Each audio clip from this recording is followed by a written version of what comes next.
From the campus of St. Louis University in St. Louis, Missouri, HEC TV proudly presents St. Louis University's 7th Annual Safety Across High Consequence Industries Conference, where safety meets business. What we're coming up with this next presentation is Dr. Lou Helmick from Stanford.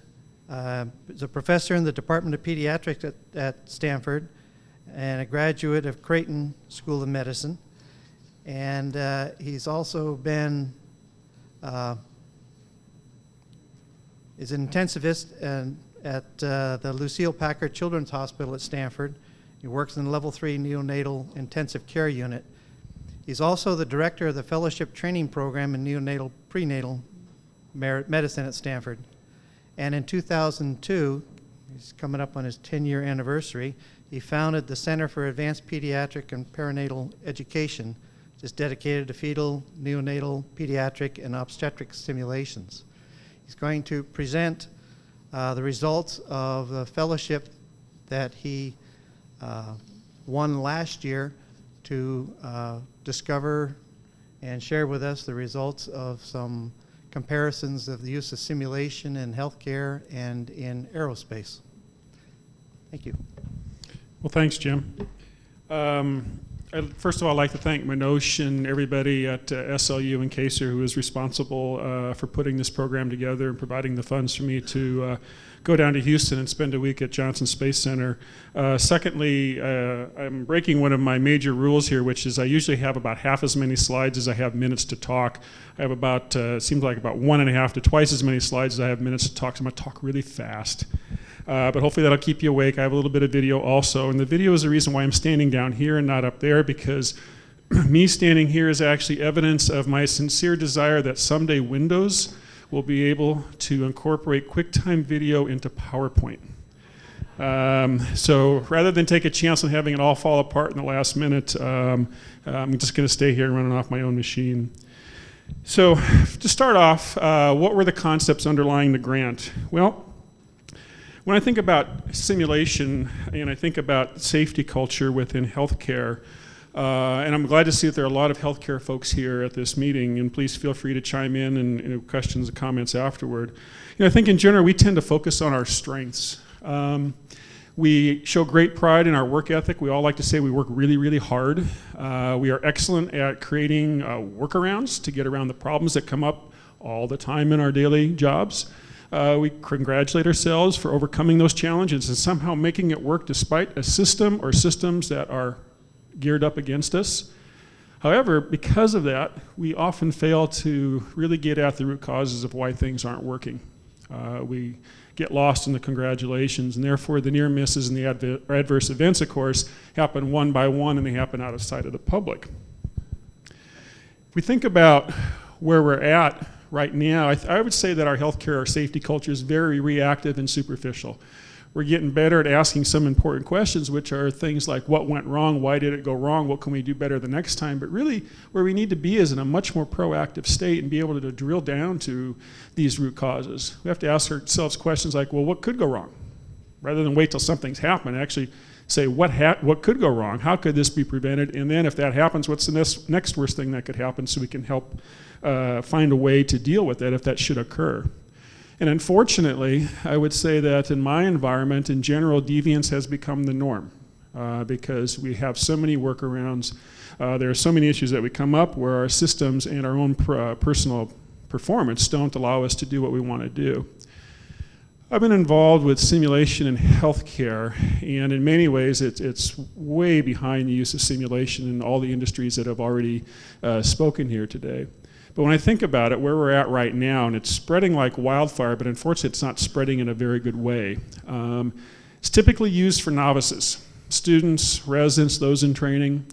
We tend to be enamored with the glitz. What's the most expensive mannequin with all the bells and whistles that we can buy?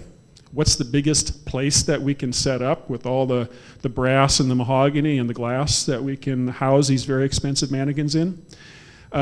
We really don't use those devices after we pay all that money for them to the primary purpose, which is to affect realistic responses on the parts of our trainees. And we're very resistant to probing for weaknesses, and I'll talk about that in just a few minutes. From the administrator standpoint, the CEOs of hospitals, the deans of medical schools, oftentimes simulation seen as an unnecessary luxury rather than really integral to what we do on a daily basis. And it tends to be either unfunded or underfunded. Boy, if you want to work in simulation, great, just make sure you do it on your own time. And then we rarely form direct links with safety. In fact, many of the folks who come to my training center for our simulation instructor program have no idea who their risk manager is, who have no idea who their director of safety is, have no idea who their director of quality is. Yet they're the ones in charge of the simulation program at their institution. So what I wanted to do with this grant is just to take a look at some simulations and debriefings at Johnson Space Center, interview some of the simulation supervisors or SimSups that work there, and then begin to report my observations to my peers in healthcare with some formal presentations and then some manuscripts over time. And most importantly for me, incorporate those lessons that I learned into activities at my own training center, CAPE. So I went down to Houston with a list of questions. I'm sorry you can't read those. There's actually about 55 questions on that list that I would pose to various people that I met with.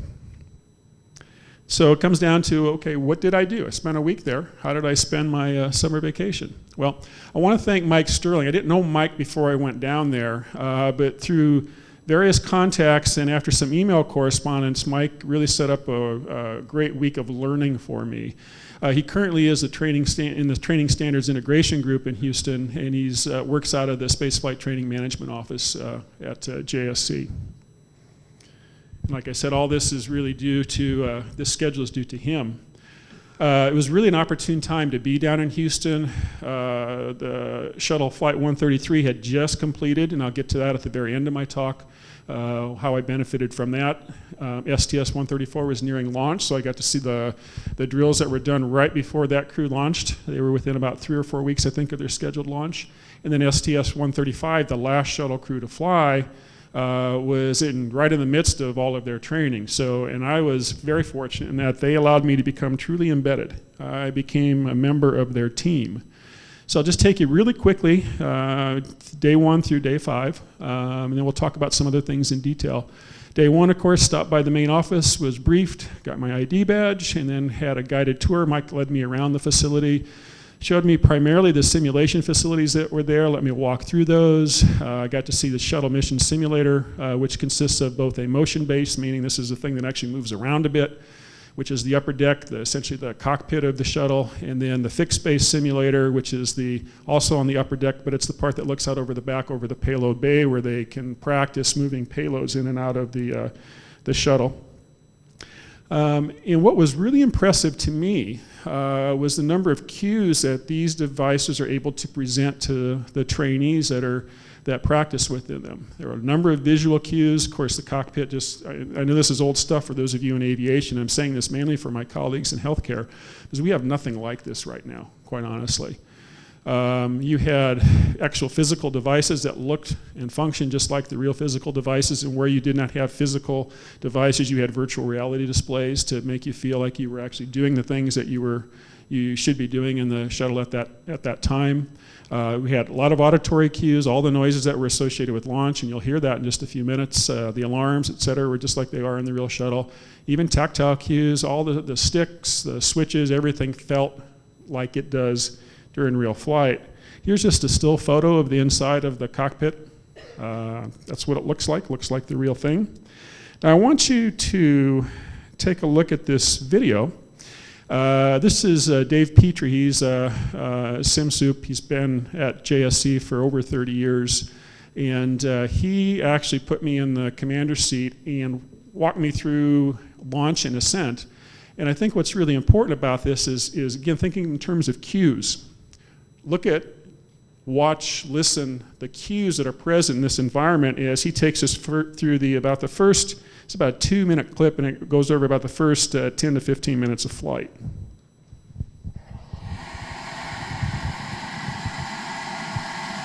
Some people, looking at the shuttle as it takes off from the ground, you think it's going straight up, but it isn't. Everybody hear that? 45-degree angle. And it does that. This is not only has to pick up altitude, but it has to pick up speed. And if it was going straight up, it wouldn't pick up speed very fast. So it's, thank you, sir. And so that we're trading speed for altitude. So let's see, we just went through Mach 1 a little bit ago, so we're already doing almost twice the speed of sound. So the solids burn for about 2 minutes. We've been burning for a minute and a half. So in just a minute, it's gonna get quieter. It's gonna stop shaking because the SRBs are burned out. They'll exit off the side of the vehicle, and then the 3 main engines that'll be what's powering us the rest of the way.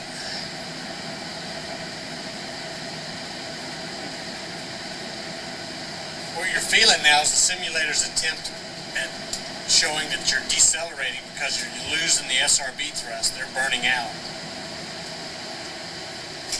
Okay, that was the SRBs, the 2 solid rocket boosters. They just left the external tank. So now we're on our own, and we've been flying for 2 minutes. We're about Mach 5.5. We are at 187,000 feet in altitude already. And the real shuttle is just like this. The SRBs provide a lot of noise and shaking because they're real powerful. And then when they leave, it gets quiet. The main engines we're at Mach 7, almost Mach 8. We're at 318,000 feet.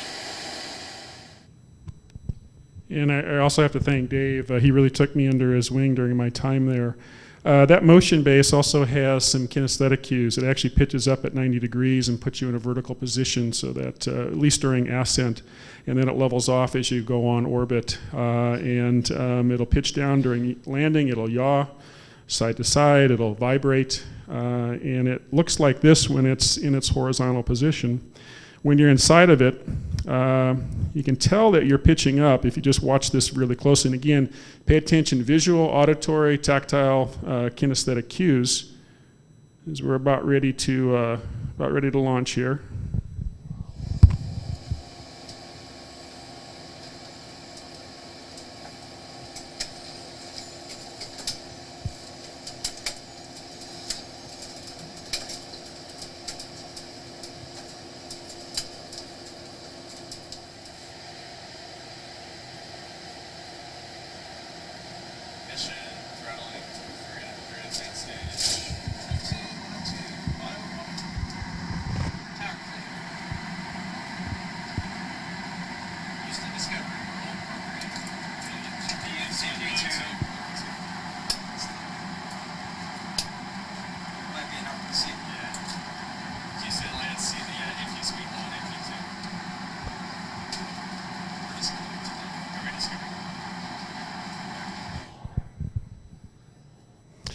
So why do they go through all the trouble of producing all of those cues?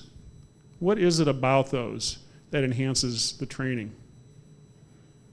It's an open question to the audience. Believability. Why is that important? If your brain is not interpreting this, that it's actually a real event, you'll never get yourself to the level of performance of how you would feel in a real event. And that's the key. What they're trying to do is induce realistic behavior on the part of the crew that's in there. Is they want to find out where their weaknesses lie, where their strengths lie. And if they're not performing in a realistic fashion, you're never really going to find out that. Question in the back, yes. No, it was actually a comment in answer to your question. My guess is one of the other reasons why they do that is that you want those cues to become customary so that the people in the cockpit can be focusing on significant events. So those things become just part of the background and they become very familiar. Correct. So if you hear a noise or you see something that you haven't seen in your drills, then you need to think about that very, very carefully. I was just thinking that you're going to try to use those cues in the debriefing as far as going after situational awareness, like when this happens, here's what we want you to do. So that was the other thought I was having when you asked that. Yeah, they do make nice markers that you can then go back to and trace behavior at that point in time. Now, I've got another question for you. If you notice the the group of people that were in that second video, they were all in street clothes. Those are actually flight controllers. So they sit at a desk, not at a desk, but a station in mission control, and they were in flying the shuttle simulator. Why would they put flight controllers in the simulator when they're never going to fly? Why would NASA waste time and money doing that when they're never ever going to fly that craft? Yes? They want them to be in the shoes of those people who went to fly. So they want them to have that feeling themselves. For example, if I know how you feel, I could understand your reaction better. Okay. Anybody else? Any other hands? Yes.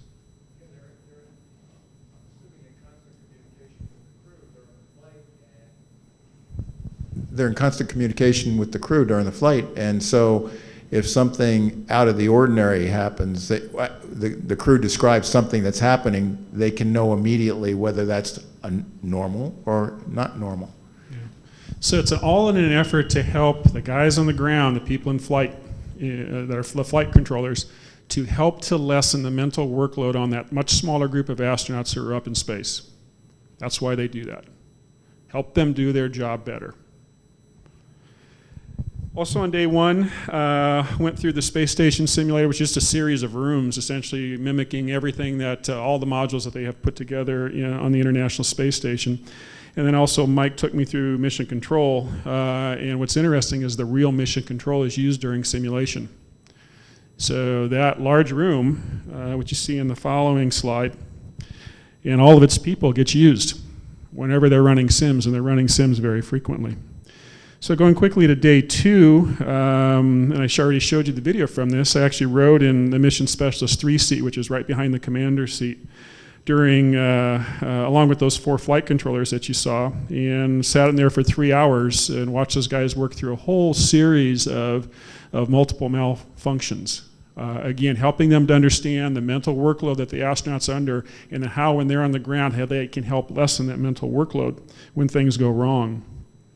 Day 3 was really interesting because I saw with the STS134 crew, the crew that was going to fly next, essentially what they call a full-up sim, meaning that the crew is dressed in the shuttle simulator. 3 different teams in mission control rotated through their stations in mission control over the course of about 8 to 10 hours. And essentially what they did is they simulated launch, ascent on orbit, and docking with the International Space Station. Normally it takes about 2 days, is what I'm told. They did in about 10 hours. They went to and did the highlights of those parts of the flight.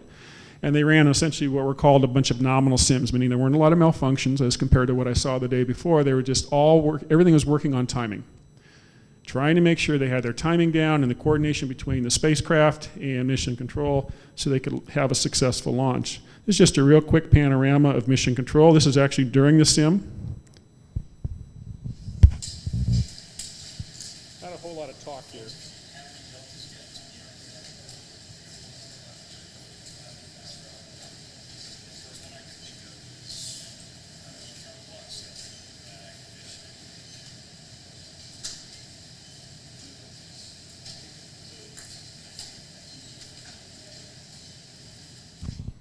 Now, if you notice, they're right in the lower right-hand corner, right before we flipped over. And I had a great seat because I was right behind the flight director. But the flight controller who was actually in the pilot seat in the shuttle simulator the day before was in his regular role in mission control the following day during that sim. After that 10-hour sim, everybody got together for a debriefing, involved both the astronauts who came out of the shuttle simulator and the flight controllers over in mission control. The flight director, the person in charge of mission control, led the first part of that debriefing, and the shuttle commander led the second part of that debriefing. 10 hours of simulation, debriefed in 45 minutes. Why do you think they were able to debrief 10 hours in 45 minutes? So I'll clue you in healthcare, when we talk about simulation, the mantra is allow 2 to 3 times the length of the sim for your debriefing. So obviously we would have been there a little bit longer if they had done that. But what allowed them to do that in 45 minutes? Anybody have any ideas?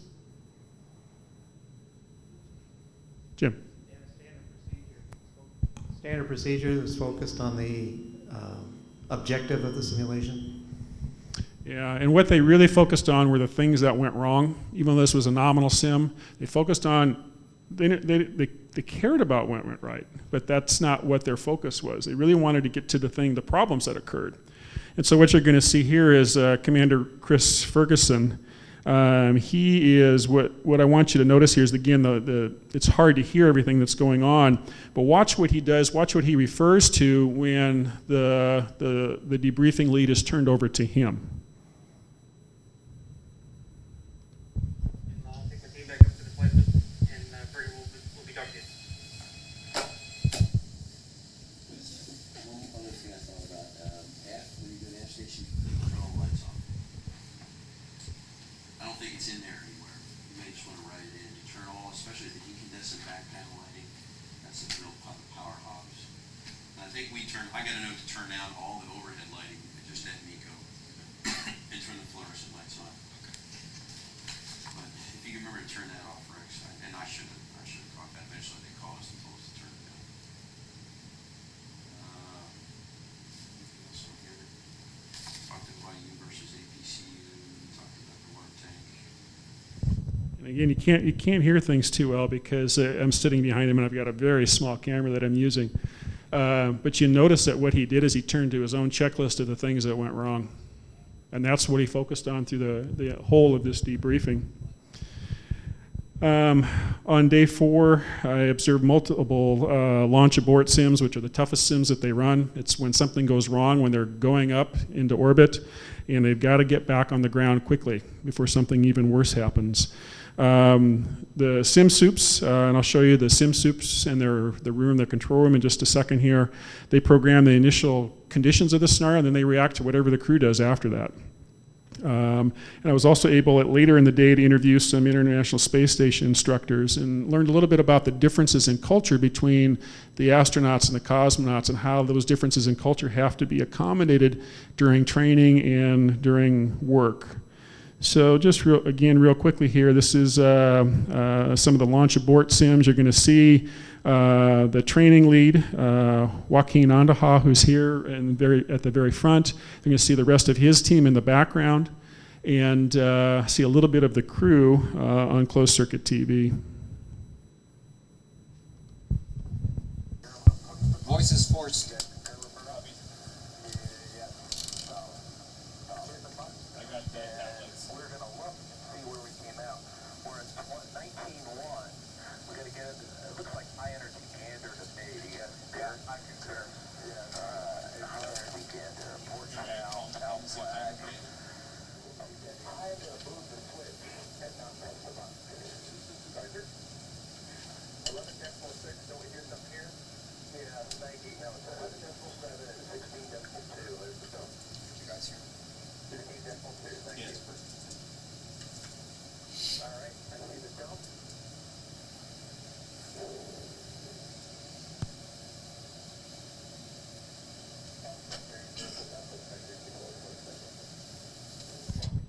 As you're watching this, and as you think back to the debriefing that you saw, the short clip from Mission Control, what was the approach, what was the look, the expression on everyone's face, whether they were an astronaut, flight controller, flight director, sim soup, what kind of approach did they have? Very serious. Game face. During the sim, game face. During the debriefing, game face. And I'm going to talk about that in just a little while when we compare this to what we see in healthcare. Finally, on day 5, we did a debriefing in the morning, and then I went back home to begin to process what I had seen over the course of the last week. That gets us to the next several points, which is what did I learn during my time there. I spent a lot of time thinking about this myself and then actually touching base with Mike and a few other folks to make sure that what I was thinking actually reflected reality. If you look in the upper left-hand corner, the little NASA meatball logo means that this is what they do at NASA, and then when there's no logo up there, it means this is what I think we do in healthcare. At least this is what I see done at my own institution. The key for them in Houston is it's all about the mission. And their goal is to achieve all the mission objectives and bring the crew home safely, those two things together. And for them, safety of flight drives everything. Again, for those of you who are in aviation, this is nothing new. This is the way you live your lives. Healthcare, however, what is our mission? We heard a lot of talk about mission statements this morning and this afternoon. And I think if you looked at 100 different hospitals, you'd probably find 100 different mission statements. I think that our mission overall should be the delivery of safe, effective, and efficient care to our patients. But oftentimes I don't see that. Oftentimes I wonder if we really know what our mission is in healthcare. And I'm afraid that too often different agendas come into play. One thing that was very clear to me, especially during the debriefings that I was privileged to watch, was that those professionals assume responsibility for their actions and their own learning. They are not expecting anyone else to teach them. They know that it is up to them. And what's interesting is, of course, these folks, these astronauts, these flight controllers and flight directors, they're highly skilled people. They are not fresh out of school for the most part. These are people who have been doing this for a while. Not only do they assume responsibility for their own learning, but they also assume responsibility for their own performance. They don't make excuses. Very different from what I've seen in healthcare over the years. They're willing to make mistakes and learn from them. I can't say that I see a lot of that in healthcare. Not saying that they're happy about making those mistakes, but they're willing to make those mistakes on the ground during simulation so a mistake doesn't cost them their lives when they're up in space. And the key to success, according to all the folks I talked to in Houston, was that they make error reporting mandatory, transparent, and openly embraced. In fact, if you don't report errors, that's what gets you into trouble. The story that I was told, and I actually saw Mark Kelly and his crew preparing for flight. Of course, his wife, Gabby Giffords, was shot in an assassination attempt. And before he came back and reassumed command of the STS134, he got back in the simulator to find out whether he still could do what he needed to do in view of everything else that was going on in his life. But that was the first thing he did when he got to Houston, was to put himself back in the simulator, make sure that he could actually command that crew. It wasn't a given. When I think about healthcare professionals, and again, I'm including myself in this, so I feel like I can be fairly critical. Would you describe us as willing to make mistakes and able to learn from them? And I'm going to speak to the people who are from healthcare. Do you find that among the physicians, nurses, respiratory therapists, pharmacists, allied healthcare professionals, anxious to get in there and make mistakes and then learn from them in a safe environment? Not with patients. Nobody wants to make mistakes with patients. But if you put them in a safe environment, like a simulator, raise your hands if you think that most of your healthcare professionals are anxious to do that, to find out where their weaknesses lie. Got one person. 2, 3, 2.5, okay. That's about the response I usually get. I don't think in general we are anxious to find out where our weaknesses lie. I found this out firsthand when I was talking to my faculty about my fellows, and one of the things I was raising is we have to find a way to document their weaknesses and then remediate those. And I was told by one of my colleagues, well, I can't use the word weakness. I have to use the term opportunity for improvement, at which point I left the room, threw up, came back in, and said, oh, come on. You know, are we focused on ourselves here, or are we focused on our patients and how we take care of them? I think that if we are able to use words like errors and weaknesses, blunt, frank terms, and use them in a business-like professional manner, I think we're going to be much better able to deliver safer healthcare over time. This was really curious. NASA selects the best flight controllers as instructors. They feel that by doing this, that they're going to give the best training to everyone else, and they're going to get those people up to speed faster, and they're going to do a better job. So they identify these folks early on. They actively recruit them into the training division. They don't make it mandatory. If they want to be a flight controller, they can be a flight controller. But they really grow their own from within. They take the best people they can find and make them instructors. And this is almost a quote from Mike. If quality and speed of skill acquisition by trainees is the goal, NASA believes that the best instructors will deliver the best results. Makes sense, right? And they do more than just recruit them. They incentivize them. The instructors, the sim suits, people go on to become sim suits, actually have differential hours and salaries. They don't have to work the night shift in a 24-hour day. They don't have to work the midnight to 0800, and they have a higher pay scale than the flight controllers. So they build actual incentives to attract the best people in as instructors. And the people who can't do are terminated early on when they determine they can't do the job. Now, I'd like to ask a few questions again from everybody in the room, but especially those of you in healthcare. Are those of us in healthcare who are charged with instruction the best of the best? Raise your hand if you say yes across the board. Okay, I don't see any hands going up, so I think we all know that's not the case.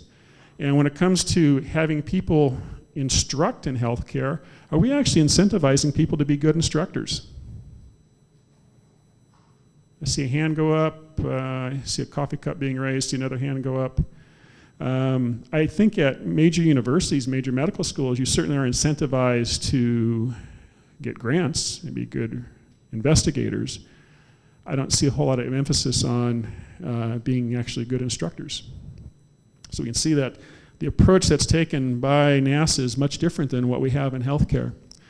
NASA also devotes a lot of time to preparing these simulation soups. The average time required to actually fall into this, not fall into, but be prepared for this role is 2 years. And the training program is highly structured. They have a number of performance milestones that have to be met in order to advance up the ladder.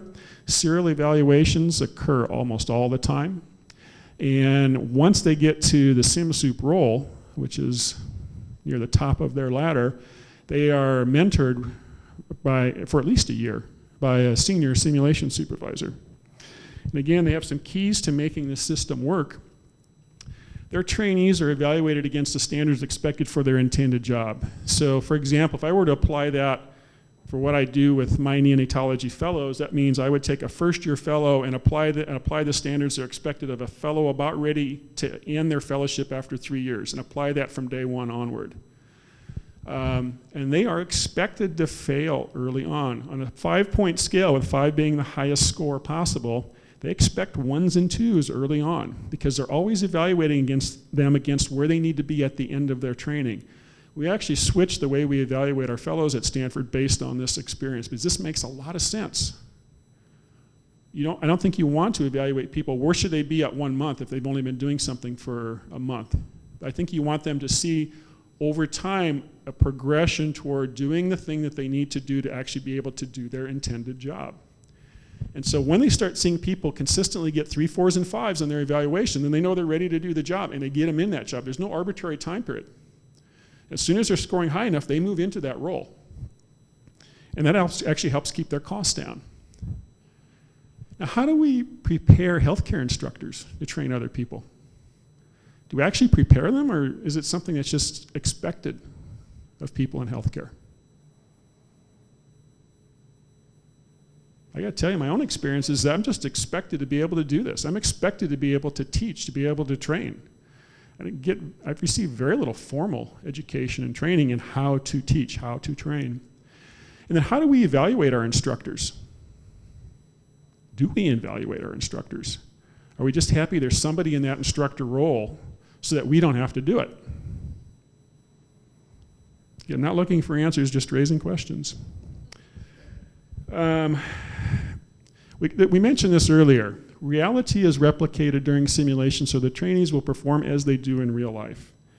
Because of course, as everybody knows, if they don't respond as they would during actual spaceflight, they can't find out where their strengths and weaknesses lie, and that any weaknesses that get detected for the first time during an actual mission may be deadly.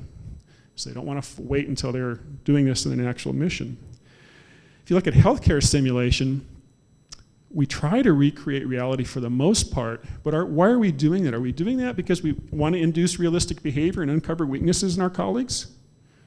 Or is there something else? Is there some other reason why? I know a lot of times trainees come into our training center thinking that our goal is to make them sweat. We want to embarrass them. We want to make them sweat in front of their colleagues, and that's not the case at all. Debriefing, when I got to see the debriefing, this was really fascinating to me. I sat in that room, again, the room where you saw Chris Ferguson, and the big NASA logo on the wall. There were 4 astronauts, 12 instructors / sim soups, and 1 physician observer. That was me in building 5, and then there were 3 flight directors and multiple flight controllers and sim soups gathered in mission control in building 30. So we're actually separated. These 2 groups are separate even though they're together during this debriefing. They're linked by teleconference. And as we walked in the room, there were several minutes of sort of informal conversation among the crew members, and then among the crew members and the sim soups. But then once the debriefing started, man, it was very businesslike. Flight director started the debriefing. He ran down his checklist of the things that didn't seem to go very well during that 10 hours of simulation. And then the commander followed right afterward, went down his own list of the things that didn't go very well. And again, they focused on errors and weaknesses, problems and issues, facts, not feelings. I didn't hear anybody talk about how they felt. I'm sure they probably weren't terribly happy being in suits for 10 hours, eating space food all day long. These are just a few of the quotes, which I think, again, if you look toward those of you who are in healthcare, think about your colleagues. Those of you who are not in healthcare, think about your physicians. You hear people in healthcare using these kinds of terms. I don't think we did, oh, excuse me, that should be a good job, not a God job, giving you an update on that. We weren't communicating really well. We'll be cognizant of it in the future. We had some deltas. Can we talk about that a little bit? I understand that now. I think we just complicated things. Wow, I didn't know that was going on there for a while. Readily admitting loss of situational awareness, readily admitting they made things more complicated than they need to be. They were making errors. Talking about that in front of their colleagues, getting it out there on the table. How many of you see that among healthcare professionals? Raise your hands. High. 1, 2, 3, 4, 5, 4.5. Not too often.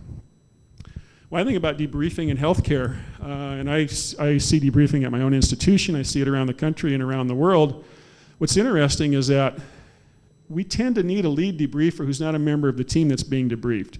And that person's job is to facilitate the debriefing. I didn't see anybody facilitating the debriefing with the flight controllers and the astronauts. They did that themselves. We see lead debriefers that emphasize the positive, sometimes emphasize the few positive things that go on in the face of a lot of negative things. And they tread very lightly around errors. You don't like to talk about that during a debriefing. I have people, I've seen people, I know people who won't go there because they're afraid of offending someone in the room. Thing that drives me nuts, and this is actually very commonplace in healthcare simulation, there's a whole school that has come up around this. Debriefers will start a debriefing with, how did you feel about that? And my response to that is, I don't care how you felt about it. What I care about is, what was your performance like and what can we learn from that? Because quite honestly, if a team doesn't perform well, I don't expect them to feel very good about that. They should feel pretty badly about a poor performance in a simulator and be willing to process that and say, okay, now I understand why I performed poorly and I'm going to do something differently the next time. One of the big problems we have is there tends to be a lot of laughter and chuckling. We don't see game faces consistently from start to finish. We see people tending to belittle some of the things that we do. And that's not a good way to run a sim or to do a debriefing. Formal evaluation at NASA is frequent, objective, consistent, and comprehensive. Trainees are evaluated by a wide range of colleagues, their superiors, their peers, even their trainees. So the instructors are evaluated by their trainees. How often does that happen in healthcare, where the instructor is actually evaluated by the people that they're training? Both the instructor and trainee are made aware of the trainee's weaknesses so that the learning opportunities can be tailored to meet that trainee's needs. And the trainee doesn't need necessarily to keep going over the things they already do well. What they need to do is be able to do the things that they don't do so well. They also have on-the-job performance, so not in the simulator, but actually during their real work. They do a check ride. Just like you occasionally see someone in street clothes pop into the cockpit on an airplane, they'll do a check ride at NASA with the flight controllers, with the astronauts in the simulator. And that applies to everybody, no matter how long they've been doing that. Could be 30 years. They still have someone accompany them on a check ride. And that helps them contribute to a successful mission. In healthcare, I really wonder, I think we assess the cognitive skills quite frequently with our multiple choice tests. I think we rarely assess technical skills and even more rarely assess behavioral skills. When we do technical skills and behavioral skills, it tends to be, well, I think that was a pretty good job based on my experience. I think they did okay. We don't do it very objectively, and we certainly don't do it regularly for the most part. As a neonatologist working in a newborn intensive care unit, the criteria that are placed upon me is that I have to pass a 200-question multiple choice test once every 7 years to maintain my board certification. Don't have to prove that I can do any technical skills, establish airways, put in lines, anything like that. I don't have to prove that I can manage a team or perform under intense time pressure. I just have to pass a 200-question multiple choice test once every 7 years. Doesn't make a whole lot of sense. And we have a fair number of folks who are actually grandfathered in and don't have to even do that because they were around before the multiple choice test became viable. And I know very few people in healthcare who have ever had anybody along for the ride or there for a check ride. The directive for safety, and this is the challenge, even with the Challenger disaster and the Columbia disaster, I think that NASA certainly has learned from those two things. The directive for safety comes from the leadership and is embraced by those in the trenches, and this is what I heard from the people in the trenches. So I don't think it's the leadership saying this. This is actually the people who are there working. They appreciate the support they get from the people on top. The directive for the liberal use of simulation comes from the top, works its way down. At NASA, training tends to be the last item to undergo budget cuts. I know at hospitals a lot of times education training is one of the first things to get cut when times get really tight. In training, if there's a problem with training, it has the ability to stop a flight, stop preparation for the flight, or cut back on the objectives for the flight. Crews are required to debrief when they come back from a mission, and over the first couple of weeks they meet with a whole series of folks, including the sim soups, who then go back to the crew and say, hey, look, based on what you saw up there and what you experienced, did we train you the right way? Give us some feedback now. And the sim soups listen to their trainees and they modify their behavior accordingly. When I think about drivers of safety in healthcare, is it our healthcare leadership? I think in certain institutions it is, especially in institutions that have had very public, noticeable adverse events. We get really motivated to do something to prevent that. Does it come from the healthcare professionals, the people in the trenches? To some extent. The public, I think the public doesn't really know what goes on. If they did, they would probably be screaming for change. How about elected representatives, those 535 people on Pennsylvania Avenue or in Washington, D.C.? To some extent, but God help us if we have them legislate what we have to do. If we can't figure it out ourselves, we're going to be in real trouble if they have to legislate it for us. Third-party payers, to some extent, yeah, that's becoming increasingly the case. I would say most often it's very visible adverse events. And oftentimes there are other things that drive this change. I'm getting near the end here, so I appreciate you hanging in there with me at the end of a busy day. I probably picked up more about the culture there than anything else, and I compared the culture there to the culture at my own institution and other places that I visited. And I got to say, everybody that I met an awful lot of folks. Folks at along all points of the spectrum of seniority, and they were all intensely focused on the success of the mission. They were very enthusiastic. This is a quote, direct quote, I wake up every day and get to do something really cool. And that was by somebody who was about 58 years old. That was pretty neat. Dedicated. One night we were walking through the sim soup area and we saw some junior sim soups practicing their runs late at night, even though they knew that when the shuttle program closed down, they were going to be the first people to go. But because they had 2 more flights, they wanted to be at their best. I can't say as though I see things like that happening in healthcare very often. And they're proud, but they're really proud of their collective accomplishments, what they do as a team. The people that I mentioned, Mike, Dave, and a whole host of other folks are very generous with their time. They share their decades of experience with me very, very willingly. They're extremely thankful. And I don't think they were pulling the wool over my eyes here. These are quotes. We are privileged to be able to do what we do, and you allow us to do this, meaning me, the taxpayer. And I think they meant that. Now think about your health care team members. Can we say that up and down the line that they're focused, they're enthusiastic, dedicated, proud, generous, and thankful? I hear one yes. Two yeses, three yeses. Okay, I would differ with you a bit. I don't see that up and down the line. Okay, St. Louis is different, okay. Are they a team or are they a collection of individuals? I played baseball for 4 years in college up the road at Creighton University. And I think I learned what it was like to be a member of a team. And you see a lot of people in healthcare, you encounter a lot of people in healthcare who are used to thinking about things from their vantage point. And it's very hard for them to think about things in terms of the team. Maybe why we have some of the issues there. So I think in a lot of places we have collections of individuals rather than teams. Now very quickly, what are the outcomes of this grant? We had a follow-up visit from a couple of folks down at JSC to Palo Alto. They got to see a medical center-wide disaster drill. They observed a drill in in labor and delivery, and I had them interact with our Sim Instructor team members so they could share some of their expertise with us.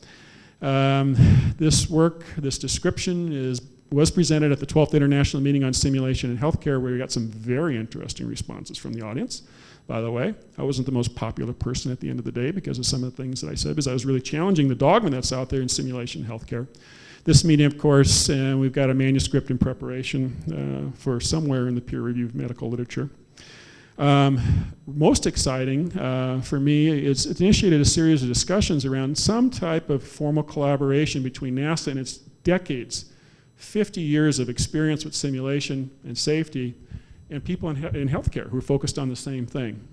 So I'm hopeful that that's going to result in something very productive as the years pan out. Now, just to wrap up really quickly, I've been thinking about, well, what can we do in healthcare so that we can achieve the kind of culture that they have achieved? Well, I think we have to acknowledge, first of all, we have to be willing to acknowledge that we make mistakes. We all need constructive criticism, and we should all strive to be better. We have to define what competent performance is very precisely and very objectively. I don't think we know. We don't have definitions for most of this in healthcare. We have to develop sims that reliably induce realistic performance and employ simulation liberally and do it in a business-like, matter-of-fact manner. This has to be simply part of how we do things, not something that's extra.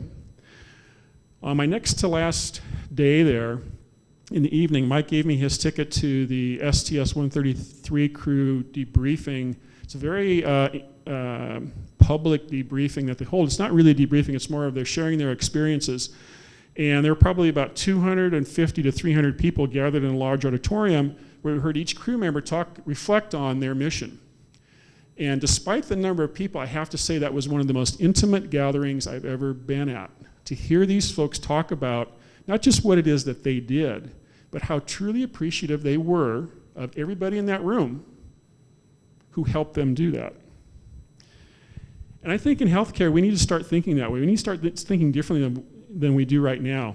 That's a typical patient for me. That's a 27-week preemie who's on a ventilator with some lines in place. That's what I spend my life doing. You know, I'm not a healthcare provider. I really resent that term. I'm a physician. I help kids get better. And my patients aren't clients. But think about the terminology we use, provider, client. That's not why most of us go into healthcare. We need to change how we think. Part of that is, what if every near miss or adverse event placed someone close to you at risk of serious injury or death? Would your approach change to what we do in healthcare? And I gotta say, you know, at JSC, everyone's a member of the NASA family. Doesn't matter who you are. Doesn't matter if you're the guy that takes out the garbage at the end of the day. You're still part of the NASA family. You know, those people were there at that event, being thanked by the crew that went up into space.